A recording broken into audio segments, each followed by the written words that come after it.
Hello everyone, welcome to Swati learning academy. Friends, आज हम लोग देखने वाले हैं साइंस यानी विज्ञान को। यह सीटेट पेपर 2 वालों के लिए है। जैसा कि हम लोग जानते हैं कि हर बार सीटेट पेपर 2 का जो रिजल्ट है वो बेहद निराशाजनक होता है, इसलिए अच्छे से पढ़िएगा। साथ ही अगर आप इसका पीडीएफ चाहते हैं तो इस वीडियो के डिस्क्रिप्शन में टेलीग्राम चैनल का लिंक दिया गया है, जहां जाकर आप इसे डाउनलोड कर सकते हैं और पढ़ सकते हैं। तो चलिए शुरू करते हैं आज की क्लास को। देखिए, इससे पहले की क्लास में हमने आवास, अनुकूलन, स्थलीय और जलीय आवास आदि की चर्चा की थी। आज हम लोग देखने वाले हैं हमारे आसपास के जीवों के बारे में। सजीवों को किन चीज़ों की आवश्यकता होती है, किन आदतों या कामों की वजह से हम वर्गीकृत कर पाते हैं कि क्या सजीव हैं और निर्जीव हैं, उनमें अंतर क्या है। ये इन सभी चीज़ों पर हम लोग चर्चा करेंगे। वैसे सामान्यतः यह तो सभी जानते होंगे कि सजीव और निर्जीव को इस स्तर पर हम लोग कैसे वर्गीकृत कर सकते हैं, लेकिन फिर भी एक छोटी सी चर्चा होगी इसमें। पहला है, सभी सजीवों को भोजन की आवश्यकता होती है। जैसे पौधे जो हैं वो प्रकाश संश्लेषण के द्वारा अपना भोजन पकाते हैं। वहीं अगर हम जंतुओं की बात करें, जिनमें जानवर हो गए, मनुष्य हो गया, तो हम अपने भोजन के लिए पौधों और जंतुओं पर निर्भर रहते हैं। दूसरा है वृद्धि। तो जो भी सजीव हैं वे वृद्धि करते हैं। जैसे जंतु हैं तो उनके बच्चे जो हैं वो वृद्धि करते हैं, वयस्क हो जाते हैं। पौधे भी हैं, वो छोटे होते हैं, उसके बाद धीरे धीरे वो बड़े विशाल वृक्ष हो जाते हैं। तो यानी सजीवों का एक गुण है वृद्धि करना। तीसरा गुण है श्वसन क्रिया का, यानी सांस लेना। श्वसन सभी सजीवों के लिए आवश्यक है। ग्रहण किए गए भोजन से श्वसन के द्वारा ही हमारे शरीर को ऊर्जा मिलती है। यानी जो भोजन हम खाते हैं उससे श्वसन के द्वारा ही हमारे शरीर को ऊर्जा मिलती है। सजीवों के लिए श्वसन बेहद आवश्यक है। श्वास लेना यानी सांस लेना श्वसन क्रिया का एक हिस्सा है। जैसे हम लोग कहते हैं कि हम लोग सांस ले रहे हैं, तो ये जो प्रोसेस होता है श्वसन का, इसका एक हिस्सा है। सांस लेना ही श्वसन नहीं है, बल्कि हमने सांस लिया और जो अंदर की वायु है उसे हमने बाहर फिर छोड़ा, तो यह प्रक्रिया जो है वो, इस पूरे प्रोसेस को हम लोग श्वसन कहते हैं। केवल सांस लेना जो है वो श्वसन क्रिया का एक हिस्सा है। श्वसन में अंदर ली गई वायु की, ऑक्सीजन की कुछ मात्रा का उपयोग होता है। यानी जो भी हमने सांस अंदर लिया है तो उसमें ऑक्सीजन की जो भी मात्रा होती है उसका उपयोग किया जाता है। और इस क्रिया में बनी कार्बन डाइऑक्साइड जो होता है उसको हम अपने सांस के द्वारा बाहर निष्कासित करते हैं। निष्कासित करना मतलब निकाल देते हैं। तो इस पूरी प्रक्रिया को हम लोग श्वसन कहते हैं। अगला है, गाय, भैंस, कुत्ता तथा बिल्ली जैसे कुछ जंतु जो हैं वो हमारी तरह ही, यानी जैसे मनुष्य सांस लेता है नाक के द्वारा, जैसे श्वसन क्रिया होती है वैसे ही उनमें श्वसन होता है। लेकिन कुछ ऐसे जीव भी हैं जिनमें अलग क्रिया यानी अलग अंग के द्वारा श्वसन की प्रक्रिया होती है। जैसे केचुए की अगर हम बात करें तो केचुआ जो है वो अपनी त्वचा के द्वारा सांस लेता है। कैसे लेता है? केचुआ जो है वो अपनी त्वचा के द्वारा सांस लेता है। वहीं मछलियों के बारे में हमने कल क्लास में चर्चा की थी कि मछली के गिल होते हैं, जिनकी सहायता से वह जल में जो विलेय है, यानी जो घुलनशील वायु है जल के अंदर, उससे ऑक्सीजन को अवशोषित कर लेता है, यानी सोख लेता है। उसी के द्वारा मछली कैसे सांस लेती है? तो गिल के द्वारा। और केचुआ जो है वो कैसे सांस लेता है? तो त्वचा के द्वारा, यानी अपने स्किन के द्वारा वो सांस लेता है। अब आगे हम लोग पौधों में श्वसन क्रिया के बारे में जानेंगे कि पौधों में श्वसन क्रिया कैसे होती है। पौधों को श्वसन क्रिया में गैसों का आदान प्रदान जो है वो मुख्यतः उनकी पत्तियों द्वारा होता है। किनके द्वारा होता है? तो पत्ती के द्वारा होता है। पत्तियों में सूक्ष्म रंध्रों द्वारा, यानी पत्तियों पर छोटे छोटे छिद्र होते हैं। जैसे मैं जब पौधों के बारे में बता रही थी तो उसमें हमने चर्चा की थी पत्तियों के बारे में, जिसमें हमने देखा था कि स्टोमेटा यानी रंध्र होता है। उनकी पत्तियों के ऊपर छोटा छोटा छिद्र होता है, उसे हम लोग रंध्र कहते हैं या फिर स्टोमेटा कहते हैं। और इसी के द्वारा जो वायु है वो अंदर लेती हैं पत्तियां, और यहीं से श्वसन क्रिया होती है तथा ऑक्सीजन का उपयोग यहीं से होता है। और साथ ही साथ कार्बन डाइऑक्साइड जो वायु है वो बाहर निकाल दी जाती है। किसके द्वारा होती है? पत्तियों में पत्तियों के द्वारा होती है। और उसमें रंध्र होते हैं छोटे छोटे, उसी के द्वारा ऑक्सीजन को लिया जाता है और कार्बन डाइऑक्साइड को बाहर निकाल दिया जाता है। आगे दिया गया है कि प्रकाश की उपस्थिति में पौधे जो है वो कार्बन डाइऑक्साइड का उपयोग कर भोजन बनाने के लिए करते हैं। जैसा कि हम लोग जानते हैं कि फोटोसिंथेसिस होता है पौधों में, प्रकाश संश्लेषण की जो क्रिया होती है वो प्रकाश की उपस्थिति में होती है। और पौधे जो है प्रकाश संश्लेषण की क्रिया में कार्बन डाइऑक्साइड का उपयोग करते हैं अपना भोजन बनाने के लिए, तथा इस प्रक्रिया में वो क्या करते हैं? ऑक्सीजन को छोड़ते हैं। श्वसन क्रिया जो है वो दिन रात दोनों ही निरंतर चलती रहती है। श्वसन क्रिया तो हमेशा चलती ही रहती है पौधों में भी। और भोजन बनाने की प्रक्रिया में निष्कासित ऑक्सीजन की जो मात्रा है पौधों द्वारा श्वसन में उपयोग की गई ऑक्सीजन की अपेक्षा बहुत अधिक होती है। यहां पर कहा जा रहा है कि जो केवल भोजन बनाते समय, भोजन तो वो 24 आवर नहीं बना रहे पौधे तो बस उतने ही देर तक बना रहे जितने देर तक उनके पास प्रकाश की व्यवस्था है।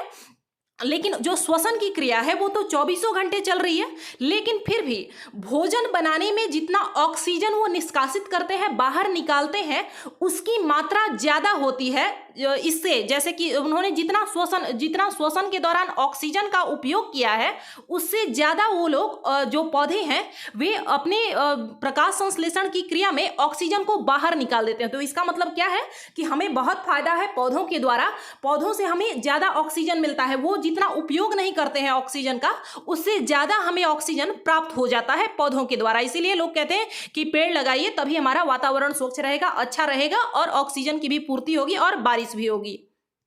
हमने देखा कि सजीवों को भोजन की आवश्यकता होती है, सजीवों में वृद्धि होती है, साथ ही वो श्वसन भी करते हैं। अब जो अगला गुण है सजीवों का, वो है उद्दीपन के प्रति अनुक्रिया करना। अब उद्दीपन क्या है? वातावरण में होने वाले परिवर्तन को हम लोग उद्दीपन कहते हैं। कोई भी परिवर्तन हो, कोई भी बाहरी परिवर्तन हो, उसे उद्दीपन कहते हैं। जैसे अगर हमारे सामने हमारा पसंदीदा जो खाना है वो आ जाए तो क्या होगा? उसके प्रति हम अनुक्रिया करेंगे, उसके प्रति रिस्पॉन्स होगा हमारा, हमारे मुंह में लार टपकने लगेगा। तो यह क्या है? यह रिस्पॉन्स है, यानी अनुक्रिया है। साथ ही अगर हमें तेज प्रकाश, अचानक से आपके आंखों पर कोई तेज रोशनी डालता है तो क्या होता है? हम लोग पलक झपका लेते हैं। अगर कोई कांटा चुभता है तो झट से जैसे ही हमें आभास होता है कि कांटा चुभा है, वैसे ही हम अपना पैर उठा लेते हैं। वैसे ही सभी सजीव जो हैं वो उद्दीपन के प्रति, यानी जो भी बाहरी वातावरण में जो परिवर्तन होता है उसके प्रति अनुक्रिया करते हैं, रिस्पॉन्स करते हैं। यही इसमें कहा जा रहा है। जैसे सामान्य सी बात देखिए कि अगर आप किचन में जैसे अंधेरा है और अगर आप लाइट जैसे ही ऑन करेंगे तो वहां पर जो भी कॉकरोच वगैरह रहेंगे वे सभी लाइट ऑन होते ही भाग जाएंगे या छुप जाएंगे। तो यह क्या होता है? प्रकाश के प्रति, यानी जो उद्दीपन है उसके प्रति उन्होंने अनुक्रिया किया। वैसे ही अगर हम लोग पौधों की बात करें तो पौधों का क्या होता है? अगर आप अपने रूम में जिस जगह पे थोड़ा हल्का धूप आता हो उससे थोड़ा अलग कोई पौधा लगा दीजिए, पौधे की वृद्धि सामान्य रूप से उसी दिशा में होगी जिस दिशा में प्रकाश आ रहा होगा। यह क्या है? यह पौधे का अनुक्रिया है उद्दीपन के प्रति, प्रकाश के प्रति। यही कहा जा रहा है कि सजीवों में एक और गुण होता है, वो है उद्दीपन के प्रति अनुक्रिया करते हैं, रिस्पॉन्स करते हैं। उसके बाद अगला गुण है उत्सर्जन का। देखिए, जो भी हम भोजन करते हैं उसका कुछ ही भाग जो होता है वो हमारे शरीर में अवशोषित हो पाता है या फिर उपयोग हो पाता है। ठीक इसी प्रकार से यह सभी जंतुओं में लागू होता है, चाहे वो जानवर हो, पौधे हों। सजीवों द्वारा जो अपशिष्ट पदार्थ है, यानी जिस भोजन का उपयोग नहीं हुआ उसके निष्कासन को ही, यानी बाहर अपने शरीर से बाहर निकाल देने की प्रक्रिया को ही हम उत्सर्जन कहते हैं। और उत्सर्जन जो है वो सजीवों का एक सामान्य लक्षण है। अब आपको लगता होगा कि हमने जैसे जानवर, गाय आदि को तो उत्सर्जन करते हुए देखा है, लेकिन पौधों को नहीं देखा। तो मैं बता दूं कि बहुत सारे ऐसे पौधे होते हैं जिनमें गोंद आदि निकलता है। यह क्या है? यह उत्सर्जन ही है। तो इस प्रकार से हम लोग देखते हैं कि उद्दीपन के प्रति अनुक्रिया और उत्सर्जन भी सजीवों का एक गुण है। अब अगला गुण है प्रजनन। प्रजनन का मतलब होता है कि अपनी ही तरह का एक और संतान अगर हम लोग वो करते हैं, जैसे अगर अपनी ही तरीके का, जैसे मान ले जीवों में अगर केवल मनुष्य ही तो नहीं है, पौधे भी हैं और अन्य जीव जंतु भी हैं। तो अगर वो जब अपनी ही तरह का अन्य संतान को जन्म देते हैं तो उस प्रक्रिया को हम लोग प्रजनन कहते हैं। जंतु जो है वो प्रजनन द्वारा अपने समान संतान उत्पन्न करते हैं, यानी अपने ही अनुसार। हाथी का बच्चा हाथी ही होगा, घोड़े का बच्चा घोड़ा ही होगा, चिड़िया का बच्चा जो है वो चिड़िया ही होगा, कभी हाथी घोड़ा नहीं होगा। यही कहा जा रहा है। भिन्न जंतुओं में प्रजनन का ढंग अलग अलग होता है, यानी अलग अलग प्रकार से उनमें प्रजनन होता है।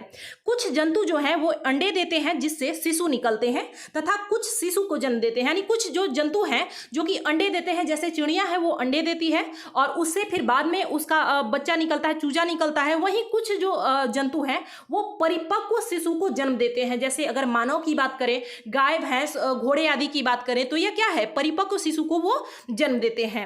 अब आती है बात पौधों की। तो जंतुओं की तरह पौधों में भी प्रजनन के भिन्न भिन्न तरीके हैं, यानी अलग अलग तरीके हैं। बहुत से पौधे बीजों द्वारा प्रजनन करते हैं, यानी जब कोई भी पौधा है तो उसमें बीज उत्पादित होता है। पौधे जो है वो बीज उत्पादित करते हैं और जब हम उन बीजों को अंकुरित करते हैं तो फिर हमें नया पौधा प्राप्त हो जाता है। अगर उन्हें अंकुरित करेंगे, मिट्टी देंगे और पानी आदि समय से अगर उसे प्राप्त होगा तो फिर ठीक वैसा ही पौधा हमें फिर से प्राप्त हो जाएगा। तो यही प्रक्रिया है, यह भी उनमें प्रजनन का ही तरीका है। आगे है कि कुछ पौधे जो हैं बीज के अतिरिक्त, यानी बीज के अलावा अपने कायिक भागों द्वारा भी नए पौधे उत्पन्न करते हैं। जैसे आलू के कलिका वाले भाग, यानी आलू को जब आप ऐसे ही, आलू तो कोई बीज नहीं नहीं है, लेकिन फिर भी जब आप उसे बो देते हैं तो फिर क्या होता है कि वैसे ही आलू की अन्य फसल भी उग जाती है। अगर हम लोग गुलाब की बात करें तो उसमें जो होता है उसकी टहनी को अगर आप काट कर या फिर गुड़हल की टहनी को अगर आप लोग काट कर लगा देते हैं तो फिर से वहां से एक नया पौधा निकल आता है। लेकिन इससे कहने का मतलब ये है कि केवल पौधे में बीज ही नहीं है जिससे प्रजनन होता है, इसके अलावा अन्य तरीके भी हैं। जैसे जंतु में हमने देखा कि कुछ जो जंतु हैं वे अंडे देते हैं, कुछ शिशु को जन्म देते हैं, वैसे ही जंतु जो पौधे हैं उनमें भी प्रजनन के अलग अलग तरीके हैं। इस आधार पर हम यह निष्कर्ष निकाल सकते हैं कि सभी सजीव वस्तुओं में कुछ विशिष्ट लक्षण समान रूप से दिखाई देते हैं। उन सभी को भोजन की आवश्यकता होती है। उनमें श्वसन, उत्सर्जन, उद्दीपन के प्रति अनुक्रिया, प्रजनन, गति एवं वृद्धि होती है तथा मृत्यु भी हो जाती है, यानी एक समय के बाद वे समाप्त भी हो जाते हैं। तो इसे ही हम लोग क्या कहते हैं, यानी सजीवों का ये लक्षण हो गया। अब ये हो सकता है कि कुछ एक चीज, जैसे कि अगर हम लोग बात करें कि अगर आप गेहूं की बोरी में हाथ डालेंगे तो हमें गर्मी का आभास होता है, तो यह किस कारण से होता है, उसके बीज जो हैं वो श्वसन कर रहे हैं। तो ऐसा नहीं है, बीज तो गति नहीं करता है, तो हम यह नहीं कह सकते हैं कि हाँ वो सजीव नहीं है। इसलिए क्योंकि अगर इनमें से कुछ गुण भी अगर मैच कर रहे हैं, अगर सभी नहीं, मान लीजिए जो पौधे तो गति नहीं करते हैं, पौधे तो एक स्थान से दूसरे स्थान नहीं जा सकते हैं, तो हम उन्हें निर्जीव में रख दे क्या, नहीं रखेंगे। इसलिए क्योंकि अगर एक गुण नहीं है फिर भी अन्य गुण अगर उसमें सजीव वाले हैं तो वे सभी वस्तुएं सजीव हैं। तो फ्रेंड्स, इस चैप्टर में बस इतना ही था। मिलते हैं अगली क्लास में। धन्यवाद।